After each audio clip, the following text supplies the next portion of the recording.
Good morning, everyone. So it looks like the weekend came and left as quick as it came. But Monday morning, time to get to it and start another week. Here lately I've been thinking about a lot of things been on my mind actually. But have you ever kind of wondered when you're going through a storm, when you having your plate is full, you feel overwhelmed with life, don't know if you're going to the right, to the left, you just lost a loved one, you lost a relationship, whatever it is, all the things that causes us a bit of distress. And you go to people and you're telling them you're going through, and they tell you, you know what, everything's going to be all right. Pray for it. God's got your back. And all of those things are true. I can't deny it. All of those things are great advice, especially when it comes to God being there for you and uplifting you. But have you ever wondered, what does the process look like to actually make it through a storm? Like, what are the steps? What are your, for lack of a better way, what is the 12-step program that helps you get through a storm? Like, what do you do? What does it look like? What does every day resemble? What do you say? Where do you go? Who do you rely on? How do you pretend it doesn't exist, or do you exist through it, or whatever? And it's been kind of like really heavy on my mind. This last year, I must admit, it has been a storm for me. I've I am going through some really difficult times that I will get through, times that I know I will overcome. But as I'm going through it, I'm like, there's some days it is so overwhelming, the emotions, the feelings. And then I'm like, God, how does someone face another day underneath the umbrella of overwhelmment? What are they doing? How do they get through that? And I don't have the 12-step programs and all the steps yet, but I'm starting to pay attention to those things that happen or I do that kind of push me through, that kind of make me hold on another day. Two things that I came up with, or two things that I've noticed. Number one is, when I have had my toughest days, I wake up and everything seems like it's cloudy. I don't know what I'm going to do, what direction I'm going to turn in. God has a way of placing things or people in my way that kind of distract me for the day, distract me for the week. What does that mean? That means that God shows me that step one is you got to keep living. No matter what you're going through, no matter what you're facing, you have got to still keep living. Keep taking one day at a time, one step at a time. You have to hang out with friends. You have to laugh a little. You've got to cry a lot. You've got to go to the mall and window shop or shop. You got to go to the movies. You got to keep doing those things that propel you to keep going.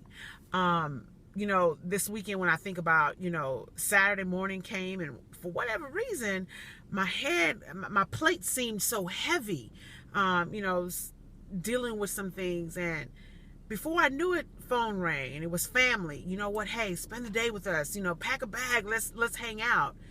And I was like, God, I was just thinking about how I'm going to sit in the house and mope and really not know what to do. But in that blinking of an eye, he knew what I was about to do, which wouldn't have helped my situation. So he created that distraction to push me through and get me through the day. And, before I knew it, I packed a bag and I was gone. And I had a great time with my family this weekend. And I was like, okay, God, I see what you're saying. Keep living. I get it. Keep living. No matter what, you don't have an answer. I don't have the answer. I don't know how he's going to fix it. I don't know how he's going to turn it around. I know he's going to do it. I just don't know how. And as humans, we usually want to know how. But God is reminding me, you don't get to know how I'm going to fix it. All I need you to do is trust and believe that I am. Number two, the other thing that I learned that kind of helps me through difficult times. This morning, after the weekend is gone, and, because this is life, real life stuff. The situations come back to my head, and I'm still dealing with some things. And, I had put out a post out and said, pray for me today. Call my name up, send it up, call me, Darlene, say it out loud. And, I would shed some tears listening to my music. And before I knew it, again, I got a call. It was a friend in distress. going through some things.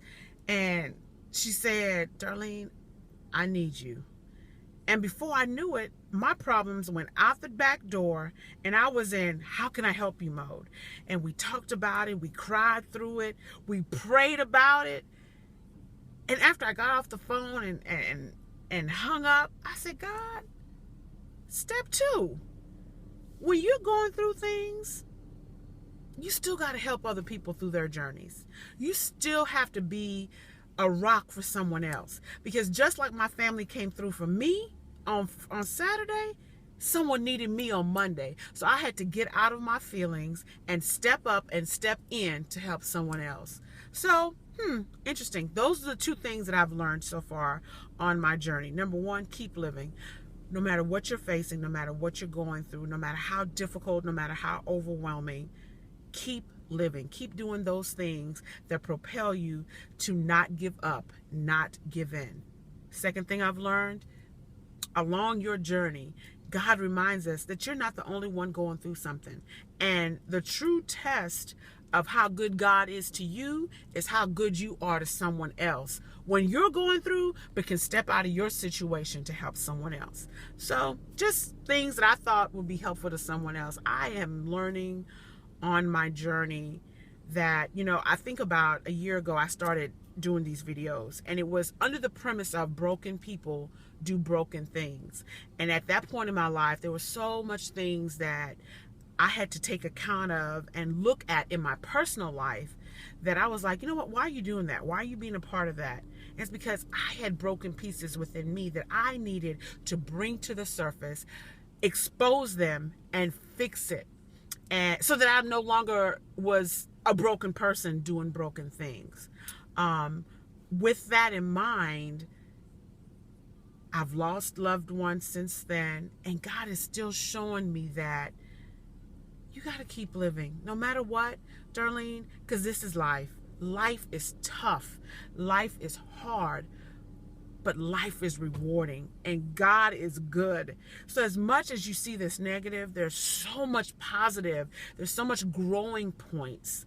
So anyway, just 2 things that I'm learning along my journey. I wish someone would have told me some of this as I was going through, other than just giving me a blanket statement of pray about it. Yeah, I know I have to pray about it, but what does that look like? When you don't know, let's say, where your next meal's coming from. What does that look like? What do you do? What do you say? I kind of wanted to say, I need to explore and talk about and understand what that journey looks like. What are you doing in the meantime, in between time? And as I learn some more, I'm going to share it because it's helping me and I hope it helps you. Anyway, happy Monday. Have a great one.